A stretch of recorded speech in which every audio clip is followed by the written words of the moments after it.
बातमी आहे जालन्यामधली। जालन्यामध्ये बेकायदेशीर रेड्याच्या टकरीच्या वादामधून एका तरुणाची निर्घृणपणे हत्या झाली आहे। रेड्याच्या टकरीवरून दोन गटामध्ये वाद झाला आणि पोलिसांनी या प्रकरणी हस्तक्षेप केला। रेड्याच्या टकरी उधळून लावल्या। मात्र संध्याकाळी 3 आरोपींनी रवींद्र लाड या तरुणावरती याच वादामधून चाकूने हल्ला केला आणि लोखंडी रॉडने देखील या तरुणाला मारहाण केली। उपचाराच्या दरम्यान या तरुणाचा मृत्यू झालाय। या प्रकरणी पोलिसांनी 3 आरोपींना अटक केली आहे आणि हत्येचा गुन्हा देखील दाखल झालेला आहे।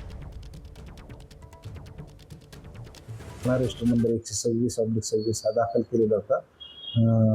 खुनाचा प्रयत्न या कलमाखाली 109 BNS खाली, परंतु आज मृत्यू झाल्यानंतर आपण गुन्ह्याच्या कलमामध्ये वाढ केलेली आहे। 103 प्रमाणे कलम वाढ केलेली आहे।